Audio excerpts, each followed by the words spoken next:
Welcome to Unmoored, America Adrift in Historical Forgetfulness and Finding Our Way Back. In this show, we dig into the societal upheavals in recent U.S. history that have left so many feeling lost, angry, or hopeless, and explore how our nation became so unmoored. At the heart of this upheaval is a major debate over how to build a society where everyone can thrive. Our host is history professor and theologian Carl Kreisman. Joining Carl is Matthew Porter, a writer, director, and creative executive. Well, welcome back to another bonus episode of my podcast, Unmoored, America Adrift in Historical Forgetfulness and Finding Our Way Back. This is a surprise. This is April of 2025. And had you asked me in November when I finished, would I be doing a bonus episode in April? I'd say no. I'm actually beginning research right now on what I hope will be a season 2 of that. But I am so excited to be back in the studio, and I have got a new friend, not Matthew, who you heard being introduced on the intro, which keeping the same intro there, but my friend Kurt Powers. Kurt and I met back in, I believe it was the end of 2019. He can correct me if this is wrong.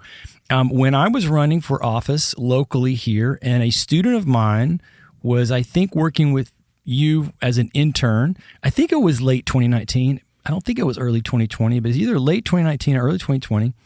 And he said, "Do you want to do a podcast?" And I'm like, "Absolutely, I'll do a podcast. I love it." That was the first time Kurt and I met. And we spent, at that time you were in a studio away from where you ended up having your studio later. And we hit it off. Your podcast was known as I'm going to get all these P sounds, the Powers Project. It was, I think this is fair to say, in the style of Joe Rogan's podcast. A couple of key things I remember very intently you telling me. One is unedited, so it's just like this is the whole thing. And not too concerned about time. And if you're interested, you can go to, well, you can search for Powers Project on all of your podcast providers. But if you're listening to this podcast or a subscriber to my YouTube channel, I think all of the podcasts that I did with Kurt, and we did like 4 or 5 over the subsequent years, he generously said, "Oh, I want you to come back." That first podcast, we had a wonderful conversation about elections and about local and really talking about what I was doing in that election. But then after that, you're like, "Oh, I want you to talk." We did podcast about guns. We did podcast about, I think, John Adams. We did podcast episode. I think there are 4 or 5. And if you want to hunt for those on again through all your podcast providers like Spotify and Apple, but also if you go to my YouTube page, you can find the links for those there. And we had a wonderful time together. And so that is who is here with me right now in the studio, sitting right across from me. And I was thinking, I need to do a bio for you. And I'm like, I don't think I could do a bio for you right now other than that you're my friend, which that may not be the thing you want to lead with. But so Kurt, how are you doing today? I'm doing great, and it's great to be back in the studio with you. I know it's been a while since we've sat in the studio with each other because you closed down Powers Project. Yes. So give us a quick hello and tell me what, besides I know you've been traveling, and I'll let you decide if that's something you want to share. What tell us who you are and tell us what you've been doing recently. Hi, everyone. I'm Kurt Powers, and I previously had a podcast and YouTube channel called The Powers Project. And as you had alluded to, we talked about everything under the sun. And so we, you know, and it was very reminiscent of Joe Rogan's podcast. And I wanted it to be that way because I have a wide variety of interests. And so I love learning, and I love learning about new things that I don't know about. So when when something comes up, I would look for guests that could, be informative on that particular topic. And it just so happened that you were one of my absolute favorite guests because you were very informed on many topics.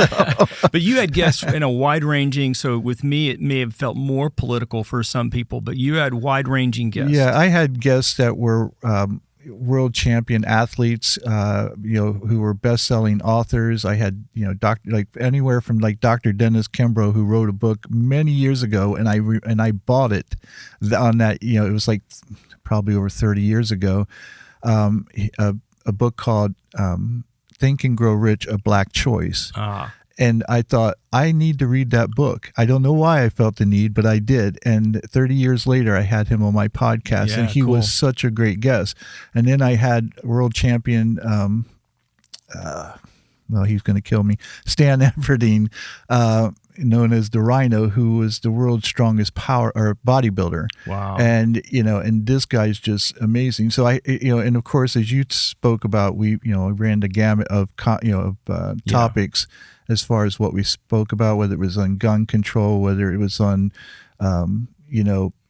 whether or not obesity is a choice, or whether it's a disease, topics, right? You had all kinds of conversations. So, absolutely. So what are you doing now? So the reason I stopped the podcast was because I didn't have the fame or the name of Joe Rogan, and so I realized the path I was going down at the time was the most difficult path, which is if you don't pick one particular topic to speak on, it's very hard to grow your audience. Yeah. And so you have to have a niche. And so that's why I put a stop to it. Not so much because I stopped enjoying it. I really enjoyed it. I just found it more and more challenging to come up with quality guests. Okay. And so I decided to take a break, and I'm about to start up a new YouTube channel. Okay. And it's going to be in a particular niche so that it becomes much faster as far as growth goes, with growing an audience, because usually an audience will stick with you if you're talking about the one topic they're interested in. Sure. Yeah, that's always been my problem too, is that I considered a Renaissance man. Others more dismissively might say he's a jack of all trades, meaning you don't really know what Right. you're doing. You are, though, someone who I consider a thinker, a philosopher. You're someone who is constantly curious, which I think is a huge thing. You're very concerned about emotional health. And so I asked you, Kurt, to be one of the stakeholders for my doctoral work. And what that meant was the system, for everybody listening, the system that I was working on, which was for the doctoral program, which became this podcast. The whole solution of this podcast was for that project, was they had a very, I thought, useful journey that they had their students work through, in which you started off with an idea and then you tossed that out to a group of people who would be most invested. Mine was a little perhaps different, but anyway, I invited you to be in that initial group of stakeholders because I valued, your insights, and you're one of more than one of my inner group who had, I would say, a different worldview than I had, and I think that's very important from a sense of, if you're in the realm that I was thinking about, like the issues of flourishing, the issues of both individual and corporate flourishing, the idea of what's happening civically in the society, why is there so much decline in emotional health and rise in suicide, et cetera, that without having multiple points of view, I think it's more difficult to get to an authentic solution, because you're more likely to end up just sort of where you started at. And so the school I was at, I thought, did a very good job of saying, you really have these people who come in the room who will be willing to speak truth to the idea, even if it differs. And you certainly were one of those people. And so as the podcast released, and so that was like 3 years ago in that work, and then through the journey, I asked you to read some things at different times and just were kind of involved. You were always so generous to ask me, how's it going? Where are you in the process? When I concluded, or actually my stakeholders or a smaller group decided podcast was the way to go, I asked you if you would be an interview for me. We had to reach out for expert voices and do more research into the possibility. Podcast wasn't the only thing I was potentially going to do. And you graciously gave me an hour of your time, both talking through the technical side of doing podcasts as well as the philosophical side of doing podcasts. So just, again, a real champion for me in this overall project, making sure that I was on point, making sure I was headed in the right direction. As the episodes came out, you would reach out to me at different times and talk to me about it and ask me questions about it. And I just appreciated that feedback. And probably, I don't know, maybe episode 5 or 6, not that number was, so halfway through, you and I started talking about doing this. Right. Where we would say, not that necessarily there was something that you vehemently disagreed with or even slightly disagreed with, but just, this is me putting words in your mouth. I have questions, Carl, or I have thoughts, and I'm Carl saying, Kurt, is there a pushback there? Is there a way to approach it? And one of the things that I heard from many people, my partner, Matthew, is also someone who has a nearly identical worldview to me. And so more than one person, so not just you said this, but not just you, and people who actually do have also a similar worldview to myself, said, I wonder if it'd have been better. And this think of the podcast, everybody, as a school project.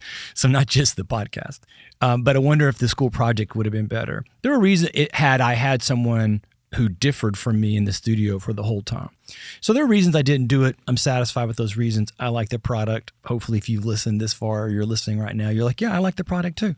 And hopefully you'll listen to the next season if I actually, roll that out, which I'm planning to maybe later this year. Okay. But they said, what would be different? And so you and I had been talking from late in 2024 about, would you come into studio with me? And you said, absolutely. And just life and things transpired in a certain way. So here we are in April. It's been a while now. The podcast ended from its last official episode. Episode 12 came out like the week after the election, so mid-November. So it's been going on 4.5 months or so since the podcast came out. And what we're going to do for the rest of the time, now I warn everybody, again, if you heard him, Joe Rogan, our typical time on these things was what, like about an hour and a half? I'd have people tell me, Carl, I can't listen to that podcast. And I would say, you listen to Joe Rogan's podcast? Yes, I do. Well, those are like 3 hours long. Right, exactly. I mean, Kurt and I are only an hour and a half.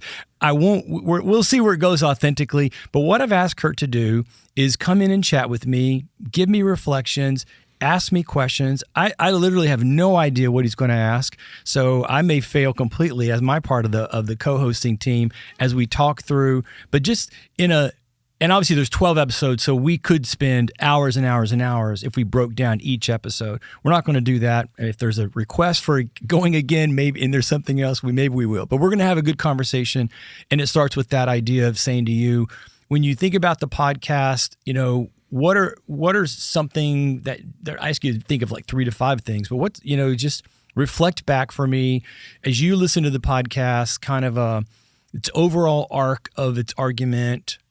How did it hit you? Did you feel like, you resonated at all with it? Just, and then, let's dive into some of the questions or comments you wanted to throw at me. Sure. Having listened to your podcast, and this has been, like you said, it's been several months now since I listened to it. And I actually had written notes down. And of course, being who I am and not the most organized person, I could not find the notes. And I remember, basically what I wanted to talk to you about. And one of the questions would be is, what do you feel Unmoored, the centralized message was that you wanted to get across to your audience? Yeah. I think I would start with, we're in far greater danger than you realize, civically. I think that's in a simple nutshell. It's that I felt like people were largely unaware and are unaware of the civic danger that we're in, perhaps through sloth, perhaps through their own sense of comfort, so they're good. And then I guess connected to that is the particularly the stress on the lack of awareness of our national history to then understand how unique or how precious our system is. It's sort of like the person who has an heirloom from their ancestors and they don't know it's an heirloom. Mm-hmm. So maybe they're using it casually. They're not meaning to be destructive to it. They're not trying to be dismissive. They're certainly not, just throwing it on the ground, but they're using it in a way that does not show an awareness of the value of the heirloom. And, an expert comes in and goes, do you know what that heirloom is worth? And then once they, so like that PBS show, that people bring their things to the road show and they're like, this is worth, and they give them a very high number. And you can see on the person's face, all of a sudden they're like, oh, I need to change how I'm using this. I would think too that, another possibility is that sometimes when we have something, and let's say, for instance, that heirloom got dropped on the sofa or something like that, and you go, oh, this thing's tough, it's not going to break, and we don't take the care with it, not maybe necessarily because we don't understand how, maybe we don't, I would say it's probably both. We don't understand the real value of it, but we also think it's unbreakable. Yeah. And so we treat it as such. Yes. Because we think no matter what happens, it's always still going to be intact. Yeah. And I think you're absolutely right. And that shows, again, that lack of historical awareness because, and I may have said this like in episode 1, if you look around the world today, you say, well, most countries do some voting, even countries you might find dismissively, like, oh, well, China, they're a dictatorship, but they still vote. They have voting. They have some typical document of rules that may be called like a constitution, or they may have some idea of citizen rights, even if you from the outside look at it and think those are not good enough rights or they don't protect those rights. But you look around, you're like, well, everybody's got this. It's like, again, back to the heirloom metaphor. Well, everybody's got one of those. Right. It's like, well, they may have knockoff versions and they may have ones that look similar, but they don't have this original, and it's far more rare than you think. And it's not as, I guess in the metaphor, it's breakable. It's not as tough as I don't want to say tough, but it can break. I mean, like you and I have talked about, sidebar, my idea or my connection or belief in the great pattern system that we have. Yes. It's not my idea to begin with, but I follow along with those scholars like Strauss and Howe who believe in that. And one of the things when I was writing my book in 2011, and one of the chapters that I had was, is this a guaranteed thing? Are we guaranteed this is going to happen? I'm like, no, you can never have that in history. It's a pattern. But in that case, back to what we're talking about now, is that there was a before, right? The pattern is Anglo-American history. It starts roughly in the 1500s, meaning it's not true for prior to the 1500s. So, the American system obviously begins in the late 18th century, and you can point to its forebears in England, Great Britain, and in other places somewhat, but there's a sense in which there was a before, in which this is not the metaphor. And you see that for sure, and we talked about this in a couple of times in the podcast series, when you look at what happened in Rome and Athens, the most famous examples of trying to do a government somewhat similar to what we were trying to get to. My next question was going to be, who do you think your core audience is that listen to your podcast? So that actually listened to, as opposed to who I wish listened to? Right. Oh, okay. Well, the joke I was saying from the beginning is that, well, hopefully my 10 friends will listen. And it did better than that.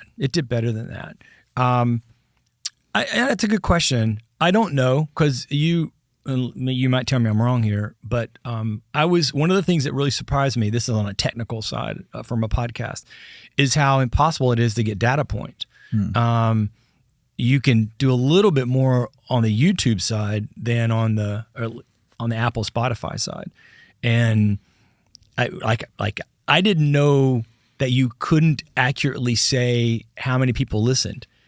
Maybe I should have thought of it, but I didn't. And then when I went to go look and talk to the experts on the places that I was dealing with, their tech help and stuff. And I'm like, well, how many people listen? I see this number. And he goes, no, you can't say that. I'm like, what are you talking about? He's like, all you can say is that's how many people downloaded it. That's how many streamed it. And he's even saying streamed is incorrect. It's not a phrase. It's actually that it's just they accessed it. I'm like, oh. So I started using the word engagement. So we averaged like 65 engagements. Some were higher, some were lower. I would say solidly a half of that would be my would be friends, people who knew me, people who had engagement with me from one reason or another. So professors at the college I worked at, maybe some people at my church, a lot of family members, not a lot. I mean, I don't know. It's kind of a weird thing trying to think, like, I wonder who did listen, because I promoted it, as you know, on social media. So there were some students who I know listened to it because they told me at least a couple of episodes. And I think from those groups, I would probably say it was a varied worldview. So if I was guessing of the 65, I'd say probably half were like Christians of a similar worldview like my own, and half not, some diametrically opposed worldviews, but they still listened all the way through. And of that half that would probably have the same worldview as you, how do you feel, or did you get any feedback from them as far as how was it received by them? I think in large measure, they were, well, the ones who know me well were not taken aback, but the ones who don't know me well, I think were taken aback. And why do you think that is? Well, because of my contention that there's not one group that's at fault here. There's not one narrow group that we should blame. I literally just finished doing a 14-week study at my church, which I would love to do anywhere else, although I know it can be 14 weeks. I'm actually working on packaging it now to make it more applicable or useful for someone who's in a religious-based group. And I kept saying to them what I said on the podcast, but specifically from the people who are Christians who resonate with me, I think, is that the problem is not something out there. The problem is something interior, which goes back to then this larger point that I've made both in the podcast and elsewhere, that at the root of this situation, that my concern that everybody needs to realize how much more dangerous setting we are in the fragility of our system of a governance of the people. By the way, let me just pause. I'm not saying the USA is going to disappear, but the point is that the USA, as we understand it, is a system based on governance of the people. And that's based, according to the founders we talked about, on this moral virtue foundation. If that crumbles, which I would suggest actually has or is in the process of, then the only way the civic system works is the way all civic systems work outside of a governance of the people, and that's through force. So power makes right kind of thing, might makes right. So the people who resonated with me, I think, were somewhat shocked to hear me saying, and the people of the church I was speaking to, that we have a spiritual issue, and it's not so, I wouldn't bluntly say it this way necessarily, but it's not them, it's you, it's me. It's an interior thing. And for the nation, we're afraid to talk about it. I think as Christians, we're afraid to talk about it because we don't want to accept the fact that somehow we have failed to live into this thing we claim as a belief system. And I think that's absolutely what's happened. And so I think they were, the ones who don't know me well, I think they were taken aback that I wasn't more critical of say, my non-Christian friends or my different worldview listeners. Although, I mean, I heard from them as well that, they didn't, not that they didn't like it, but that they were also somewhat, again, the ones who know me weren't surprised, but the ones who don't know me, I think were surprised at the defense that I was making of the founder's view of what should undergird the moral virtue foundation. Well, that's, again, this is one of the reasons why you and I are friends. This is one of the reasons I had you on my podcast several times, is because you take a view and you're able to see the perspectives of all sides. And I think this is what's lacking in the world today, is that people only see their own perspective and they don't want to see the other side. And that's what I loved about your podcast. I think thanks. You did a great job at that. The one thing, and as I told you, before, the only thing I would have liked to have seen is rather, and I know why you did it and why you had Matthew there. I would have loved to seen somebody that, like myself, for instance, who may have given some pushback, not necessarily going, "Oh, I completely disagree with that," because I would never say that. I don't completely disagree. In fact, I probably agree, 90% or more with everything that you said. And I like the fact that you did challenge those who are of your belief system and and of your worldview. And I was curious as to how they would, take that, because it's been my experience. And this is coming from someone who came from your worldview. I used to be part of that worldview. And over time, through reflection and through self-awareness and learning to love myself and becoming self-aware and challenging my belief systems, my worldview changed. Now, that's not to say that if you have the same worldview that you haven't gone through the process I have. Sure. We all come to a different, a point to where we go, this is who I am and this is why. But many people never reflect on it. Exactly. And I think that, again, as I had spoken about earlier, that before we got here, is that's I think the one of the major issues is that people won't challenge their beliefs. And what I found is that if you ask somebody, what do you believe? They can tell you right off the bat, you point by point, these are my beliefs. But as soon as you ask them, why do you believe that? All of a sudden they draw a blank, because they can't answer that, you know, and it's because they've never challenged their beliefs. It's something they were taught. It's something they were raised on. It's something that they picked up, you know, wherever, because they heard something and all of a sudden it became a belief, but they never challenged that belief to see if it was true or not. And, you know, and again, you know, it's not, as you said, it's not one side or the other. However, one of the things I think that Christians as a whole don't seem to understand is that they're the ones who are setting the bar. So you can't set the bar and expect people who don't have your belief system to live up to your standards when you're not living up to your own standards. Well, I'll even stop you there a second and say you can't set the bar for someone who doesn't have your belief system. Exactly. Period.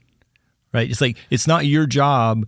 And let's flip it around, right? So you're a very healthy man. You've had part of your career in health coaching. Yes. Right? You can look at somebody who you perceive to be, or just not somebody you coach, and you could think to yourself, well, they may not drink enough water, or they don't eat enough vegetables, or they don't eat enough protein, or whatever you might perceive of them. But if you were to force or speak to them in a way that demanded they match your set of values, that'd be crazy, because you don't even know if they're interested in good health. Now, if they tell you that they're interested in good health and they begin to give you information that says we're in the same ballpark, we're in the same worldview, that opens the door for you to then say, okay, well, I'm in that same worldview. So let's talk about how many cups of water do we drink, or what's your perception on protein or keto or these kinds of things. So I think it's one of the major flaws that the Christians have made, perhaps worldwide historically, but certainly in the U.S. in the last 80 years, is to have this assumption that our values should be ascribed to and followed by everybody. Right, and that's a great analogy. Let me give you an example of that. Yeah, do. So we know that 3/4 of the people in this country are overweight. Yep. And I forget what the percentage of them are obese. It's not good. However, it's not. And however, if I were to go up to somebody who is overweight and go, "You're fat. You need to lose weight. You need to quit eating junk food. You need to stop, sitting on the couch. You need to get up. You need to start running.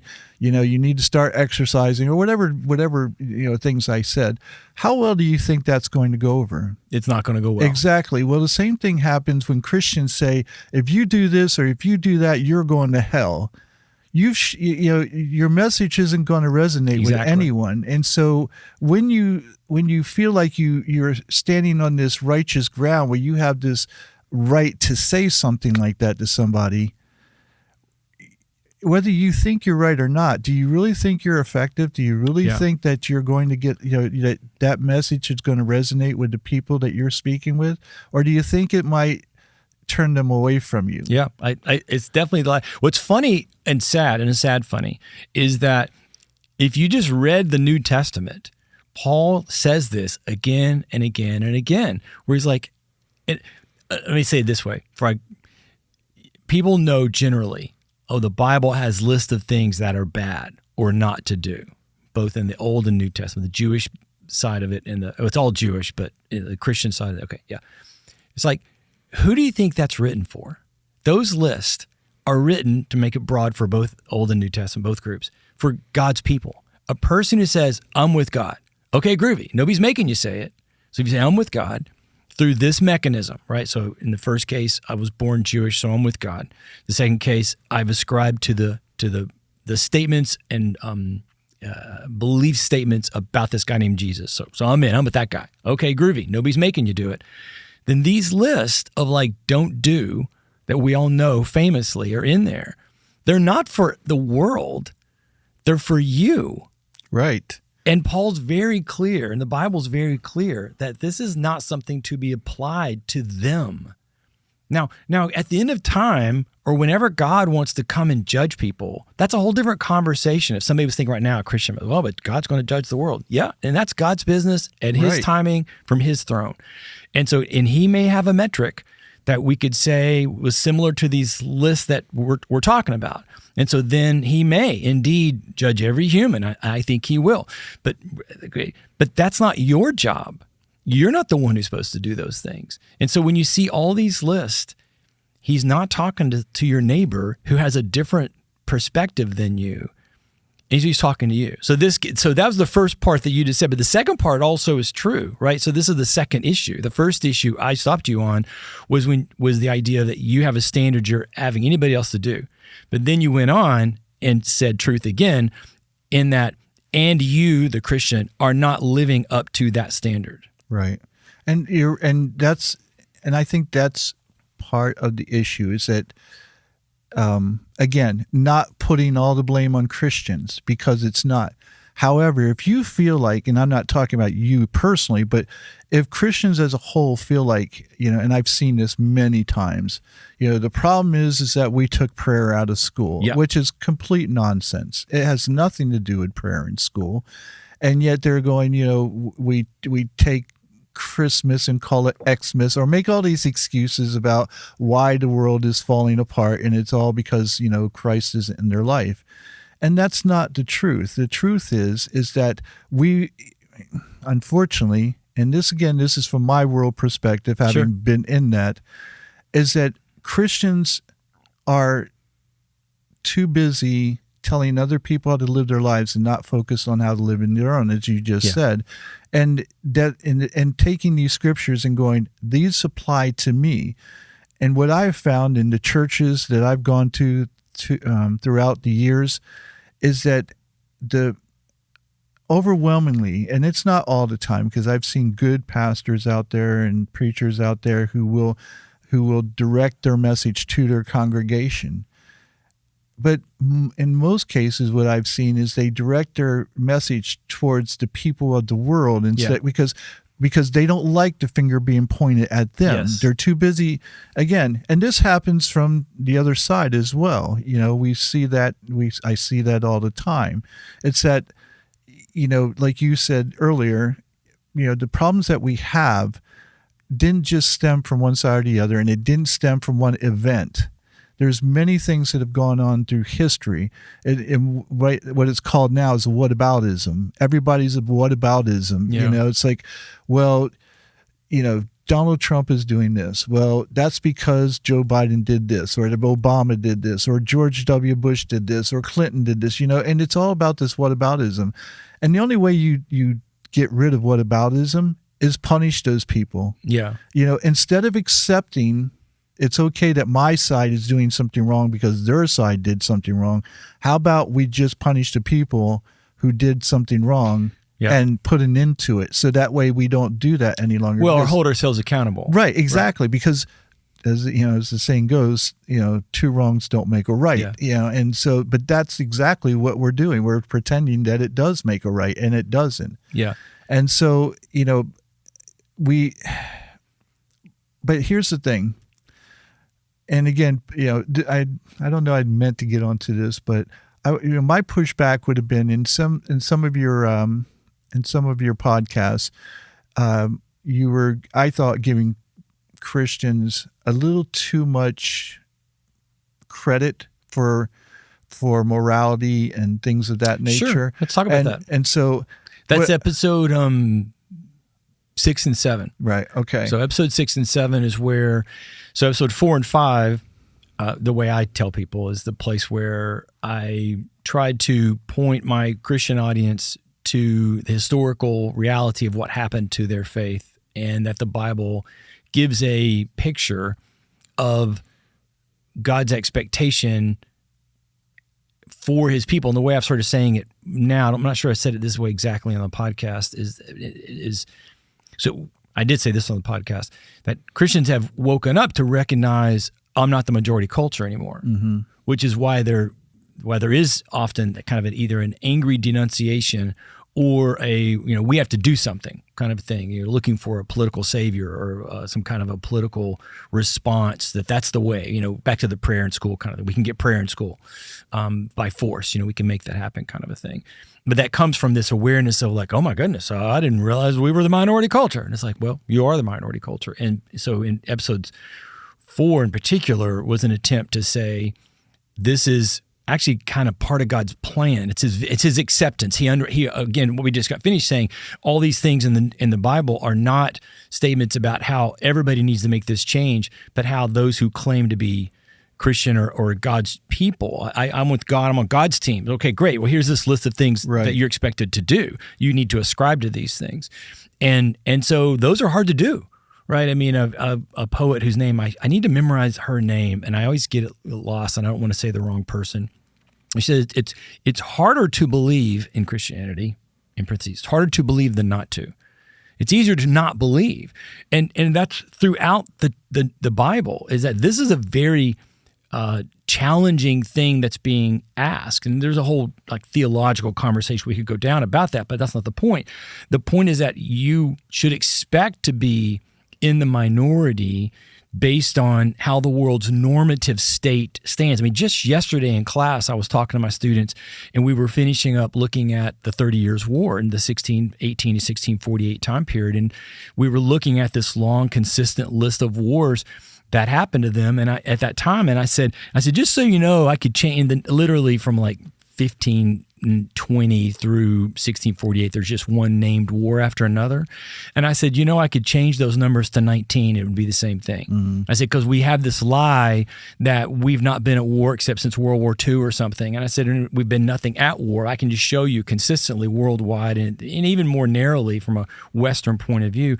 And then I just said, because apparently we humans have a hard time with dealing with conflict, and we go to war. We go to this thing called war. And it's just historically 6,500 years the way it is. So if the normative state of the human is a certain thing, God is trying to call the human into something else. And there's a whole other conversation about how he wants to help morph and shape and kind of help you down that road. And so you have these Christians who are thinking, I don't like this minority culture, but it's like, well, this is actually the way it's supposed to be.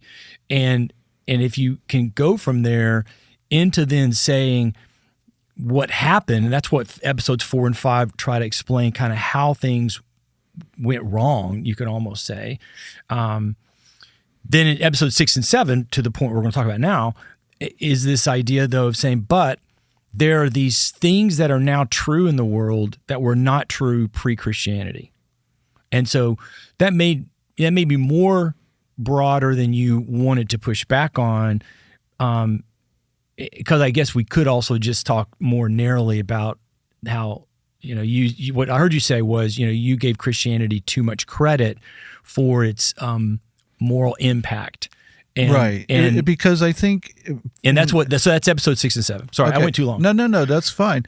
I think the reason there's pushback there is because I've heard people like Ben Shapiro, and I'm not sure if you know who he is, or Jordan Peterson. Yep. And they keep pushing this narrative that Christians basically invented morality, and that's I wouldn't say it that way. And if that's what it sounded like, I'm sorry. No, and I'm just saying I don't think that's. I didn't feel like that's what came across, but I thought it sounded like you were giving them. Not necessarily pushing that narrative, but not. Well, let's dig on this a little bit more, right? So, in other words, in 2025, where we sit right now, there are things that are, I think, broadly assumed to be good. And so, what I mean by good is, I think if you ask the average person, should people who live in a certain place get to vote on their leaders, they would say, yeah. They would say that's good for how the civic system should work. Does that make sense? Mm-hmm. Okay. That idea only is based on a Christian concept that the human has worth. Because when you apply and look at all the other civic systems that we have, what you find is the only people who have worth are some of the citizens and most of them not. So pick a group. So the Persians, the Spartans, the Incas, and say, okay, how do they run their civic system? And you start with, did they vote? And of course, the answer is no, they didn't vote. Or maybe there's a little bit of voting, say, for instance, in Sparta, in that example. Some vote. Okay, does everybody in Sparta get to vote? No. Why not? And they would have a bunch of reasons, but for me, and maybe I'm oversimplifying, feel free to say so, is because every human there does not have worth. So I don't care what their opinion is. So that's true throughout most of the systems. So go ahead. So if we don't look at the systems, but look at the people, for instance, let's take, for instance, philosophers like Socrates and Plato and Seneca and people like that. These philosophers came before Christianity was about. Yes. Okay. And yet they gave everyone worth. No. Socrates was completely opposed to democracy. Right, but Seneca wasn't. Seneca was all about. But they didn't have democracy in Rome. No, it wasn't about democracy. It was about giving people worth. Like where Seneca would stand up and say, this thing with slavery is immoral. And basically, and calling out that this is not a good thing. So there was no Christianity for Seneca to base his belief off of. Right. He just knew as a person that everyone has worth and that this was wrong. Did the system accept that? Right. And again, what my point is that morality wasn't born out of Christianity. It was already there in people, whether the systems played out. Yeah. Because if we look at our system today, our system is certainly not moral in any respect. Correct. And yet we have Christians so maybe and one so-called of the things Christians we could that say run where the I system. failed is I never defined morality or virtue. So I never did that. Right, and that's hard to do. Well, that might have been a thing I should have done. If I'm going to say that there's a moral virtue, that's the way I said it. I know grammatically that's probably, some English people probably hated me throughout the whole podcast because it's probably not the right way to say it, but I said it that way intentionally. It wasn't a mistake. That there's a moral virtue fact. Because in one sense, I think morals and virtues are related but separate things.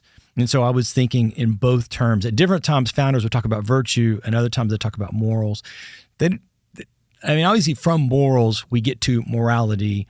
That's not a phrase that the founders use, morality. And that's not a phrase that I was maybe I was subconsciously thinking in those terms, but I don't think consciously I was trying to use those terms. So let's just still pick on the United States on this issue of voting. So you could ask the same question of me. So in 1787, did everybody get to vote? No. So then somebody could say, well, then how are you saying that they valued all people? Particularly at that point, we know they still had slavery in all 13 colonies. And my point would be like, oh yeah, absolutely. So it's not at any point were these people here, we're talking about the United States, not the Christians, doing it properly or well. It's that the idea existed. And so then the question is, well, where's the idea come from?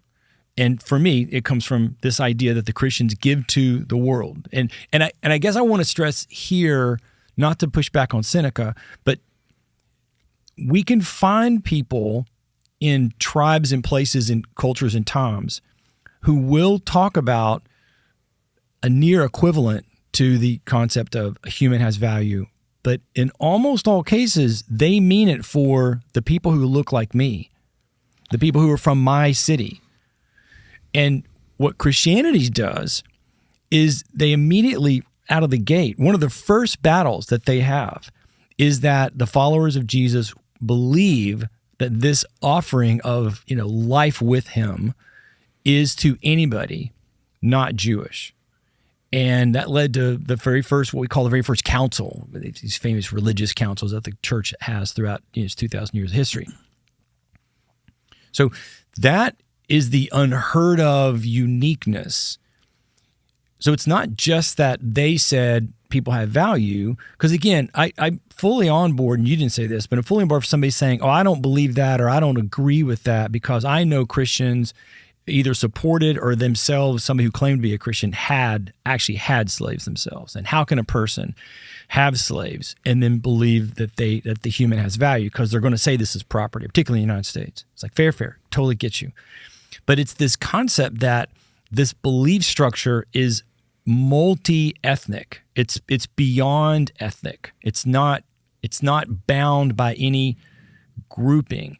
And that's not unique today, because today lots of people could be a Buddhist. Lots of people could be a Hindu. But until you get to the modern age and this kind of journey of Christianity, you just don't have that. Maybe, to be more generous, Hindus would have said, well, anybody could have been a Hindu 4,000 years ago. We have no problem with that. Learn who Krishna is and go with it. But that was not the way it was experienced in the world. And then the way it was experienced in the world was the religions were always linked, and even civic, say away from religion, civic awareness of valuing was linked to people like us. Right, but I think that's because the world was more homogeneous back then than it is today. The Christians are breaking that right at that time, though. Okay, so I think one is that I think I don't want to call it a mistake. The problem is that you're narrowing the definition of morality down to, do people count, and that's not the definition of just morality. Sure. And we have plenty of examples of morality before Christianity ever came around. We have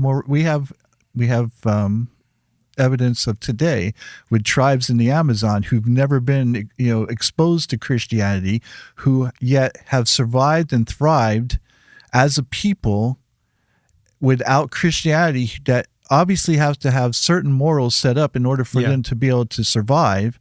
And so what my point is that Christianity likes to claim to be the gatekeepers of morality, of things like marriage, and those things they didn't invent, and they were around beforehand, and so they don't get to hijack those things and claim that they have the final word on what morality or what marriage is, for an example, and other things as well. And I think that's where I have a pushback, where I go, fair enough, that you can't lay claim to things that and say that's a Christian thing when it really isn't a Christian thing. It's a decent person thing, know. So fair. There's an answer that gets into the role and movement of God in the sense of, or the idea of God as Christians and Jewish people, and probably Muslims, understand the single idea of a monotheistic God. I'll leave that aside for now. I certainly accept the pushback there. I would just say, there's a thing I could say that tries to answer, well, what about those folks in the Amazon? But that I'll just accept the pushback there. As I tried to show in episode 6 and 7, I think the historical evidence is on my side, from a sense of, you mentioned marriage and the idea of, let's say, a family union, because I don't know if other societies use the word marriage, but they probably use the word that's a near equivalent, right? And the idea of what that meant and how the woman in particular was utilized. Christianity introduced a concept or valuing in that was unique. Now, see, so again, you've come back, though, and used the word morality. I'm not using that word. So maybe that's a flaw on my part for not using the word, because maybe you're right that what I am describing is morality. I don't mean it that way. I mean it more in a sense of, there are things that people of all viewpoints in the world today either ascribe to, or you can see them being frustrated when it's not happening. And the question then is, why do you think that should happen? And obviously we come up with a legion of examples like that. So a person, doesn't matter what their view is, where they live on the planet, I think this should happen, right? So then the question is, well, why do you think that should happen? You might get a simple answer of, well, it's good or it's right. But it's like, okay, but got to go past that, like you were saying with Christians too. And my contention is, depending on the example, there's some examples where this wouldn't be true, is that ultimately, if you keep pulling that root, I told you earlier today I was gardening again. Hey, everybody, remember episodes 11 and 12, get your hands in the dirt. So I was gardening today. As you start pulling that root, you're going to end up and you're going to say, crap, I'm back at Jerusalem. Oh my gosh, it's back here with Jesus again. Like, how did I end up here? I don't want to end up here. But I'm sorry, it's the historical journey you go on. So obviously there's tons of examples, but again, I appreciate the pushback, and I think it's worthy to dig into. And I think, for again, I think I said this at the time of the episode. There's a recent book by a guy who was an atheist. He's not an atheist anymore, although I don't know that he has said he just said, I'm not an atheist. So I don't know where his spiritual journey is at this point. And his name completely is lost on my brain, but the book's called Dominion. It's a very big book, though, so be ready if you start reading into it. And when he wrote it, he was definitely an atheist from his sense, and he's just a scholar. And he had done an earlier book investigating Islam. And apparently the way he tells the story is he got a lot of pushback about his critique of Islam. And a lot of the pushback was, you've not scrutinized your views the way you're scrutinizing our views. So he thought, you know what, you're right. I need to scrutinize my views as a Western person, Western thinking person. We're almost running close to the end of time. Do you have other questions or areas that you thought there's still more to mine on this one if we want to, but I just wanted to give you time if there's like something else you really thought you wanted to bring up.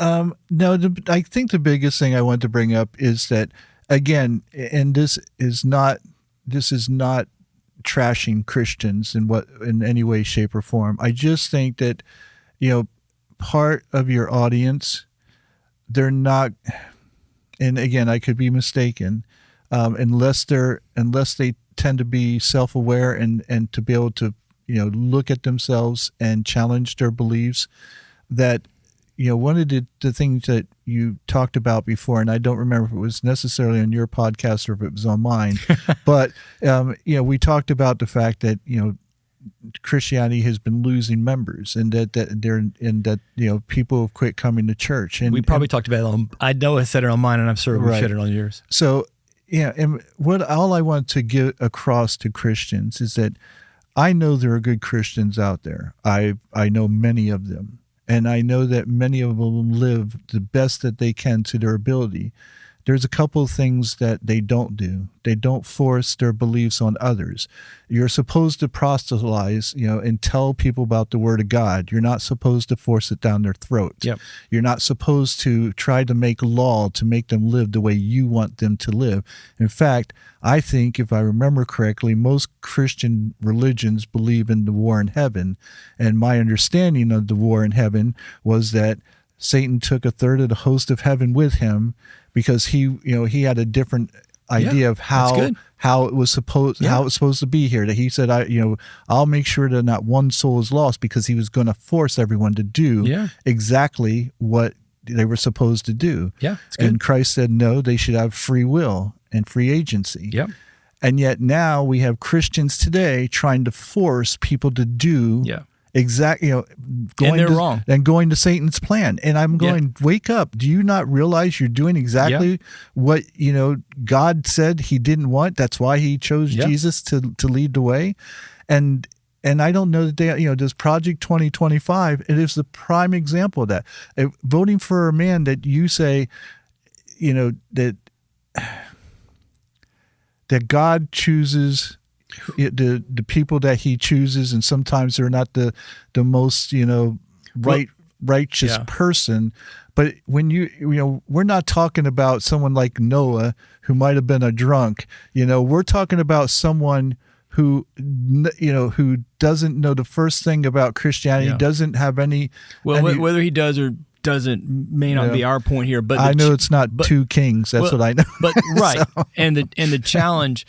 One of the data points that I thought was most critical to bring up, and I have multiple times, is and it was early 2000s, so it's now been a couple of decades. Although I still think it's got validity. I feel like I've seen similar evidence elsewhere. Is that in a survey, people were asked if they knew a Christian, and they said that they did, and it was defined for them. It wasn't just I say I'm a Christian. It's like there are certain. The researchers were looking for, do they do this? Do they do this? Do they do this? And some, high percentage of the respondents said, yeah, I got somebody like that. Might even consider them a friend. And then the question was, I forget how they asked the question, but the survey got them then into this admission of like, I see no difference in that person's lifestyle from my lifestyle. Right. Which is, again, back to your earlier point, 15 minutes or so ago, about how not only do they ask for people to be forced into a series of belief statements that they should not have because they don't have they're not ascribing to the Christian faith or to that worldview, but then you're not living it out yourself. You, the Christian, are not living out what you are pushing on other people.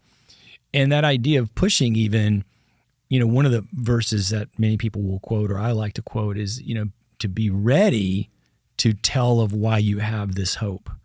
It comes from Peter, and Peter's writing a letter that is clear as anything about the expectation is you should assume you will be in the minority culture. So then how you carry yourself and operate in the assumption that your worldview, if you're a Christian, according to Peter, will not be readily agreed to or enjoyed or appreciated. And you may even find social or even otherwise pushback or even persecution. And so how you operate. And so he's like, you want to be ready in the moment of being persecuted to give testimony to your hope. But that he doesn't say, and nowhere does it say, that you need to go out of your way and badger people about the concept. And one of the episodes we looked at, I forget if it's 4 or 5, maybe both, the letter to Diognetus, which is one of his early historical documents that gives us an insight to how the Christians were perceived. And one of the things that he says, and I can't quote it, but he basically said is God does not force people into acceptance, like you said, the free will thing. It was really interesting. You may remember in August and September, I went up the East Coast, and several of the videos that I made for promotion, I made on location. And so when I went to Providence, Rhode Island, which is where Roger Williams went, which was partially for me to make sure I could get this right in making the point that if there was ever a group that claimed we could say, oh, they were coming here to set up the United States as a Christian nation, it was the Puritans. And then my point from colonization examining it is that they couldn't make it work, right? Meaning it's a bad idea to consider that we should have, quote unquote, a Christian nation. So a nation ascribed by the law to force all citizens into that system. And so at Providence, in this museum for Roger Williams that I went to, in this park that they have there for him, was another statement similar to what the letter to Diognetus said, which was that God does not need to force anybody, and he won't force anybody. So he's saying that as a Puritan, he's a Puritan, aimed at the John Winthrop crowd up in Boston and near Salem, is that you guys are trying to force people into a certain viewpoint.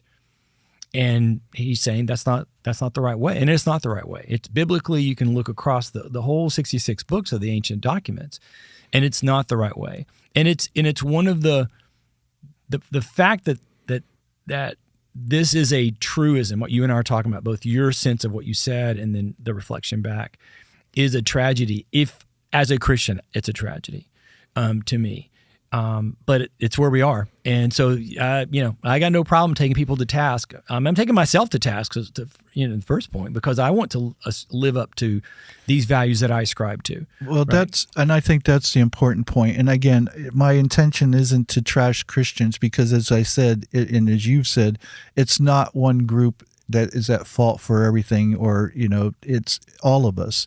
Yeah. And so on the secular side, for instance, I've talked to gay people, and they don't like my message. They don't like it because it goes against what, it's like your message doesn't go over well with certain Christians. My message doesn't go over with certain gay people, because they don't want to hear the fact that, look, as long as, as long as you're a part of a group, it's your responsibility to make sure that your message gets out, the right message. Yeah. And if you have people who are speaking out on behalf of your group and they're wrong, it's up to you to police your own group and go, hey, that's not what we stand for. There's, the LGBT community has people who are on the extreme left that are pushing out messages that the majority of LGBT people don't agree with. And just to be clear for the audience, not to put you on the spot, but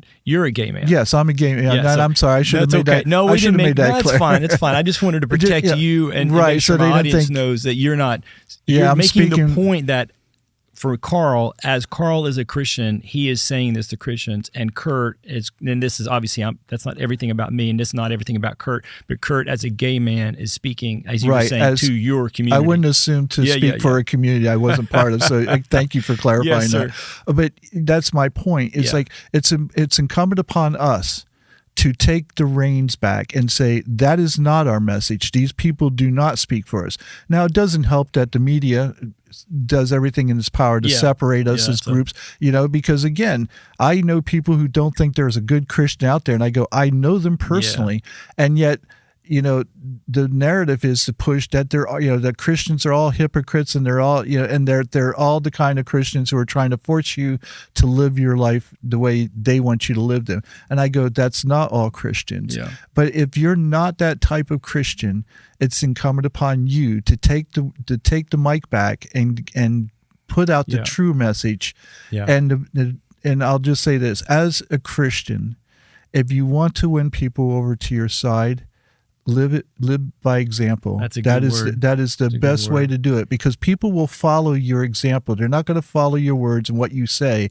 If they see that you're being a hypocrite, they're going to denounce you and they're going to walk away from you. But if you live by the example that you preach, they'll follow you all day long. That's a good word, man. It's probably where we should stop, but I do want to ask you a question if you've got time for a question. I'm going to pause just for a second, because we may end this talk right here, because that was a good mic drop point. At the end of the series, in episodes 11 and 12, really in episode 12, I think, I made the point, so back to your first question to me, is what was the main message? Well, we're in far greater danger than people realize, and we're in danger because our system doesn't work without a foundation. The founders were consistent in this. I think history proves this out.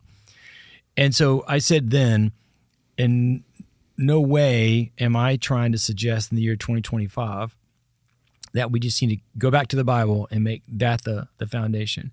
We were never a Christian nation. We were a nation peopled mostly with Christians. So it might have been fair back then, but we're clearly not a nation peopled mostly with Christians, right? We're a multicultural, I don't know the right word, multi-religious, worldview-ish kind of stuff. So I said then, I believed that there still are values that that I think most people would ascribe to.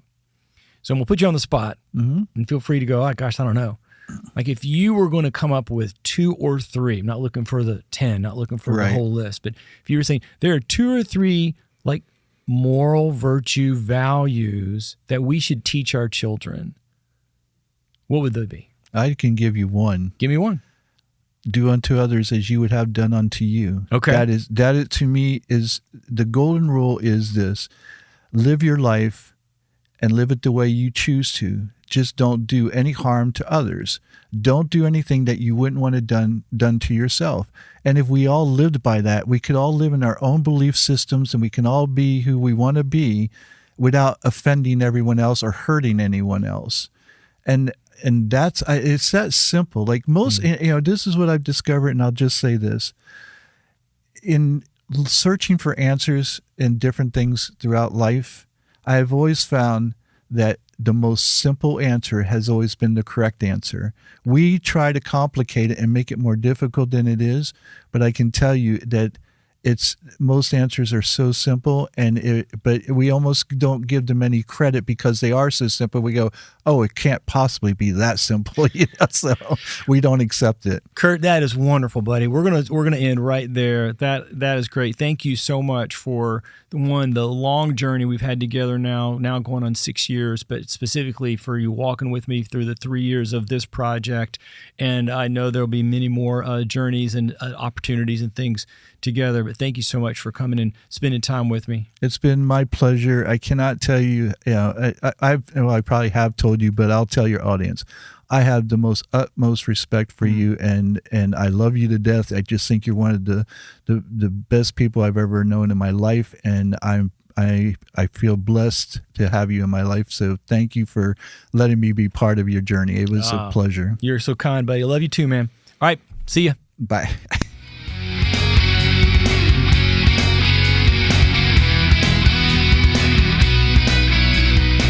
Thanks for joining us on Unmoored, America Adrift in Historical Forgetfulness and Finding Our Way Back. Be sure to follow or subscribe so you don't miss any episodes. If you have any questions or comments, drop an email to carl@carlkreisman.com. This episode was produced and edited by Carl Kreisman and recorded at the Winter Park Public Library. The Winter Park Library promotes the free and open exchange of ideas and does not attempt to control or take responsibility for any opinions that may be expressed in this podcast. Opinions expressed in this podcast do not constitute or imply an endorsement or reflection of the library's policies or beliefs. Our theme music was written and performed by Kyle Williams. A big thank you to everyone who supports the show. And if you'd like to help, visit carlkreisman.com/unmoored.